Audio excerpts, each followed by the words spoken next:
मित्रांनो, grow academy या YouTube चॅनलवर सर्वांचे स्वागत आहे. आपण मागच्या व्हिडिओमध्ये राजधान्या तसेच भारतातील विविधता, भारताचे स्थान विस्तार तसेच भारतातील विविध गोष्टी पाहिलेल्या आहेत. मागचे 2 व्हिडिओ पाहिलेच असतील तुम्ही. आता पुढील व्हिडिओमध्ये आपण महत्त्वाचे शिखरे पाहणार आहोत जे की भारतामधले आहेत. बघा, देश आणि भारतामधले आणि आपण सर्वाधिक जगातील सर्वात उंच शिखर कोणते आहे हे पण आहे याच्यामध्ये. माउंट एव्हरेस्ट 8848 नेपाळ देशामध्ये जगातील सर्वात उंच शिखर आहे. K2 गॉडविन ऑस्टिन 8611 भारतातील सर्वात उंच शिखर आहे व जगातील दुसऱ्या क्रमांकाचे शिखर आहे. याची उंची लक्षात ठेवा. त्यानंतर भारतातील 3ऱ्या नंबरचं आणि महत्त्वाचं शिखर कोणतं आहे बघा, कांचनगंगा 8598 नेपाळ व भारत सीमेवर आहे. सिक्कीम राज्यामध्ये आहे. भारतातील 2ऱ्या क्रमांकाचे व जगातील 3ऱ्या क्रमांकाचे शिखर आहे. लक्षात ठेवा मित्रांनो, याच्यावर प्रश्न येऊन गेलेला आहे तुम्हाला. भारतातील 2ऱ्या क्रमांकाचे व जगातील 3ऱ्या क्रमांकाचे शिखर म्हणून कांचनगंगा या शिखराला ओळखले जाते. त्याची उंची विचारली गेली होती. 8598 एवढी त्याची उंची आहे. त्यानंतरचा प्रश्न, नंदा देवी 7817 भारत कुमाऊतील उत्तराखंड सर्वोच्च शिखर आहे. त्यानंतर 5व्या क्रमांकाचं शिखर बघा, अन्नाईमुडी 2695 केरळ पश्चिम घाटातील सर्वोच्च शिखर दक्षिण भारतातील सर्वोच्च शिखर म्हणून ओळखले जाते.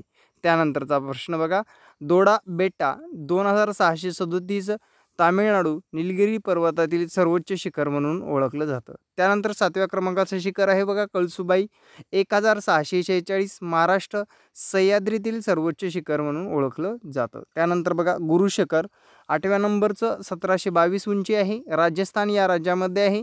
आरवली पर्वतातील सर्वोच्च शिखर म्हणून ओळखलं जातं. धूपगड 1350 मध्य प्रदेश सातपुड्यातील सर्वोच्च शिखर म्हणून ओळखलं जातं. हे महत्त्वपूर्ण शिखर तुम्हाला लक्षात ठेवायचेच आहेत. वाटलं तर तुम्ही याची स्क्रीनशॉट काढून तुम्ही ठेवू शकता. विद्यार्थी मित्रांनो, हे महत्त्वाचे शिखरे तुम्हाला विचारण्यात जाण्याची शक्यता असते. याच्यामध्ये भारतातील पूर्ण विविधता अवलंबून असते. चला तर मग मित्रांनो, त्यानंतरचे प्रश्न, अस्तंबा 1325 महाराष्ट्र सातपुडातील सर्वोच्च शिखर म्हणजे जे की बघा एखाद्या रांगेतील सर्वोच्च शिखर आपण आता पाहिलेले आहेत. त्यानंतर महत्त्वाच्या खिंडी पाहणार आहोत. बघा, यावर पण प्रश्न येऊन गेलेला आहे. पाठ्यपुस्तकावरील प्रश्न अवलंबून असतो याच्यावर. बघा, महत्त्वाच्या खिंडी, जम्मू काश्मीर झोंजिला खिंड, सिक्कीम नथुला, जेपला हिमाचल प्रदेश, सिपकीला अरुणाचल प्रदेश, बोमदिला आणि उत्तराखंड लिफू लेक हे सर्वात महत्त्वाच्या खिंडी आहेत. त्यानंतर भारतातील नदी प्रणाली पाहू. नदी प्रणालीच्या बाबतीत विचार केला तर आपल्या गंगा नदीपासून सर्वात लांब नदी म्हणून ओळखली जाते. तिथून चालू झालेला नदीचा प्रवास असतो. भारताच्या एकूण नदी प्रणाली क्षेत्रापैकी किती टक्के नदी प्रणाली क्षेत्रामधून वाहणाऱ्या नद्या बंगालच्या उपसागराला मिळतात, तर 77% या भारतातील नद्या बंगालच्या उपसागराला मिळतात. जे की पूर्व दिशेला बंगालचा उपसागर आहे आणि ती बंगालच्या उपसागराला 77% नद्या मिळतात. भारताच्या एकूण नदी प्रणाली क्षेत्रापैकी किती टक्के नदी प्रणाली क्षेत्रामधून वाहणाऱ्या नदी अरबी समुद्राला मिळतात, तर 23% अरबी समुद्राला मिळतात. त्यानंतरचा प्रश्न, कोणत्या नदीवर भारताला भारत हे नाव पडले आहे? बघा, भारताला नाव कोणत्या नदीवरून पडण्यात आलेलं आहे किंवा देण्यात आलेलं आहे, तर सिंधू या नदीवरून भारताला भारत हे नाव देण्यात आलेलं आहे.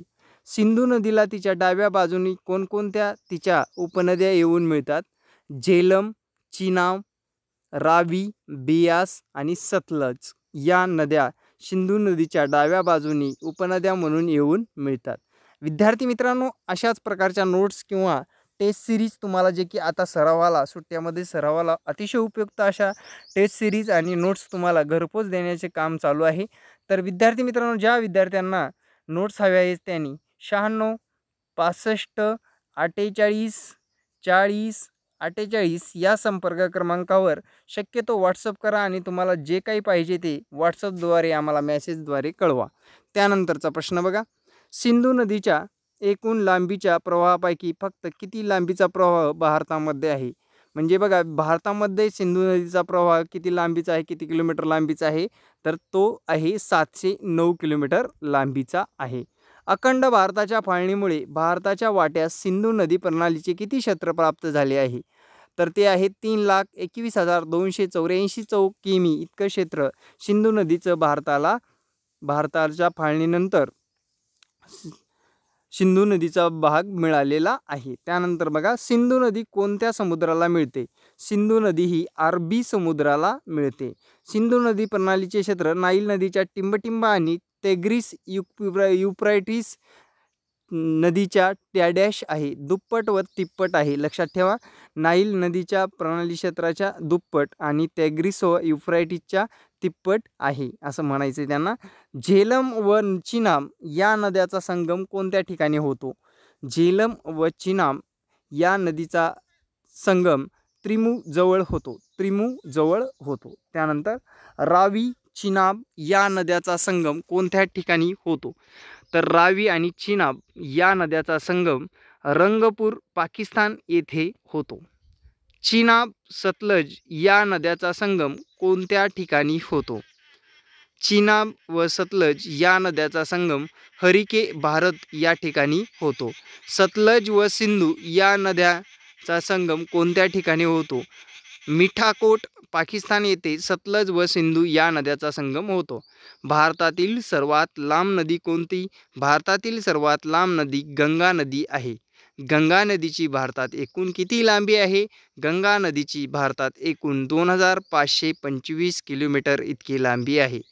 गंगा नदी प्रणालीचे एकूण क्षेत्र भारतीय सरहद्दीमध्ये किती आहे, 8,61,404 किलोमीटर इतके आहे.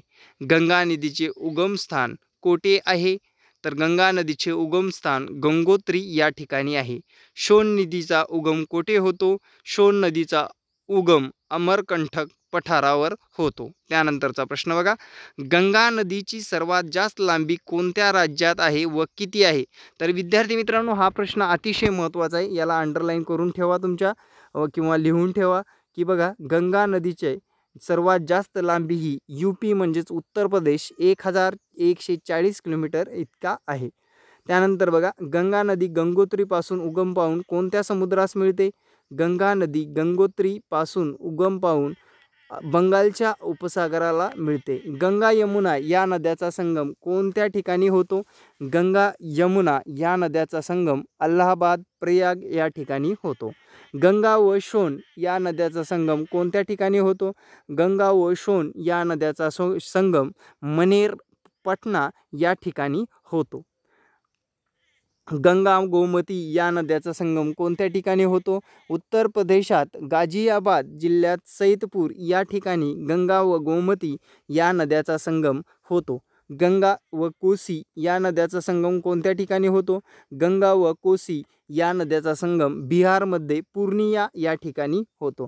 कोणत्या नदीस बिहारचे दुःखाश्रू म्हणतात, तर कोसी नदीस बिहारचे दुःखाश्रू म्हणतात. दुःखाश्रू का म्हणतात विद्यार्थी मित्रांनो कमेंट करायला विसरू नका.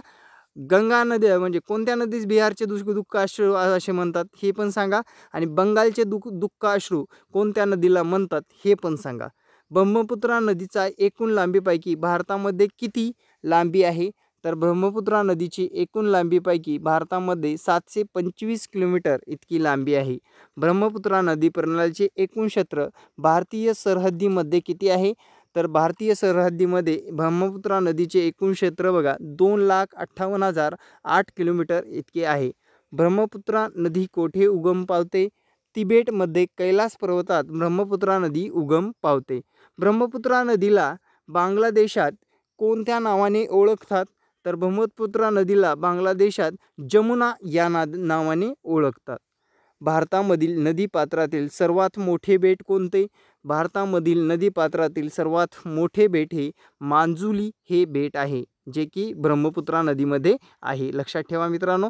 छत्तीसगड राज्यात रायपूर जिल्ह्यात दंडकारण्यामध्ये 442 उंचीवर सिहावाजवळ कोणत्या नदीचा उगम होतो, तर विद्यार्थी मित्रांनो याचे योग्य उत्तर आहे महानदीचा उगम होतो. लक्षात ठेवा. त्यानंतरचा प्रश्न बघा, काची व करफरी या नद्या कोणत्या नदीच्या उपनद्या आहेत? काची व करफरी स्वर्णरेखा या नदीच्या उपनद्या आहेत. महानदीची एकूण लांबी किती? तर महानदीची एकूण लांबी ही 858 किलोमीटर आणि नदी प्रणालीचे क्षेत्रफळ हे 1,41,589 आहे. पेन्नूर नदीचा उगम कोठे होतो? कोलार जिल्ह्यातील नंदीदुर्ग या ठिकाणी पेन्नूर नदीचा उगम होतो. भारतीय पठारावरील दक्षिण वाहिनी नद्या कोणकोणत्या आहेत? भारतीय पठारावरील दक्षिण वाहिनी नद्या बघा, लुनी, साबरमती व मही या नद्या आहेत. लक्षात ठेवा मित्रांनो, याच्यावर पण तुम्हाला प्रश्न विचारला गेलेला आहे. राजस्थानमध्ये अजमेरच्या नैऋत्येला 550 मीटर उंचीवर कोणत्या नदीचा उगम होतो? राजस्थानमध्ये अजमेरच्या नैऋत्येला 550 मीटर उंचीवर लुनी या नदीचा उगम होतो.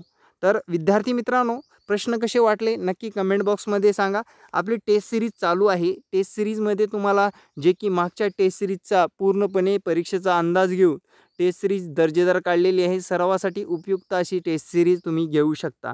माझा व्हॉट्सअप क्रमांक देतो 96 65 48 40 48 या संपर्क क्रमांकावर तुम्ही व्हॉट्सअप करून डिटेल मागवू शकता. आणि विद्यार्थी मित्रांनो, सरावासाठी उपयुक्त म्हणजे जो की तुम्ही 4, 5, 2 मार्कावरून राहत आहात ते नक्कीच राहणार नाही आणि सरावाच्या माध्यमातून तुमचा पुरेपूर अभ्यास होईल. विविध प्रश्नाचा आढावा 20 प्रश्नपत्रिकेमध्ये समाविष्ट असेल. चला तर मग मित्रांनो, पुढील प्रश्न पाहू. भारतीय पठारावरील पश्चिम वाहिनी नद्या कोणकोणत्या आहेत? नर्मदा, तापी, वैतरणा, उल्हास, वैशिष्टी, तेरेखोल, मांडवी, शरावती, पेरियार या नद्या आहेत. भारतीय पठारावरील पश्चिम वाहिनी नद्या कोणत्या सागराला मिळतात? भारतीय पठारावरील पश्चिम वाहिनी नद्या या अरबी समुद्राला मिळतात. द्वीपकल्प पठारावरून वाहणाऱ्या पश्चिम वाहिनी नदी मधील सर्वात मोठी नदी कोणती? द्वीपकल्प पठारावरून वाहणाऱ्या पश्चिम वाहिनी नदीमधील सर्वात मोठी नदी ही नर्मदा आहे. नर्मदा नदीचा उगम कोठे होतो? नर्मदा नदीचा उगम अमरकंटक पठारावर होतो. भारतीय पठारावरील पूर्व वाहिनी नद्या कोणकोणत्या आहेत? गोदावरी, कृष्णा, महानदी, पेन्नूर, कावेरी या नद्या पूर्व वाहिनी आहेत. भारतीय पठारावरील पूर्व वाहिनी नद्या कोणत्या सागराला मिळतात? भारतीय पठारावरील पूर्व वाहिनी नद्या या बंगालच्या उपसागराला मिळतात. सहस्त्र धारा धबधबा कोणत्या नदीवर आहे? सहस्त्र धारा धबधबा हा नर्मदा नदीवरील आहे. क्षेत्रानुसार नद्याचा क्रम पाहणार आहोत आपण. तर विद्यार्थी मित्रांनो, क्षेत्रानुसार सर्वात प्रथम आणि सर्वात लांब नदी आहे गंगा नदीचे खोरे, त्यानंतर आहे गोदावरी नदीचे खोरे, त्यानंतर आहे कृष्णा नदीचे खोरे, त्यानंतर आहे महानदी खोरे, त्यानंतर नर्मदा खोरे, कावेरी खोरे. हे भारतातील क्षेत्रफळाच्या दृष्टीने सर्वाधिक क्षेत्राच्या दृष्टीने सर्वाधिक मोठ्या नदीपासून छोट्या नदीपर्यंतचे क्रम आहे. अशा पद्धतीने विद्यार्थी मित्रांनो, पुढच्या व्हिडिओमध्ये आपण भारतातील प्रमुख सरोवर पाहणार आहोत. जर तुम्ही चॅनलवर नवीन असाल तर चॅनलला सबस्क्राईब करा, लाईक करा आणि बेल आयकॉनची घंटा ऑल करून ठेवा. विद्यार्थी मित्रांनो, आमच्या टेलिग्रामची लिंकसुद्धा डिस्क्रिप्शन बॉक्समध्ये दिलेली आहे आणि काही अडचण असल्यावर मी तुम्हाला व्हॉट्सअप नंबर दिलेलाच आहे, त्या व्हॉट्सअप नंबरवर संपर्क करा.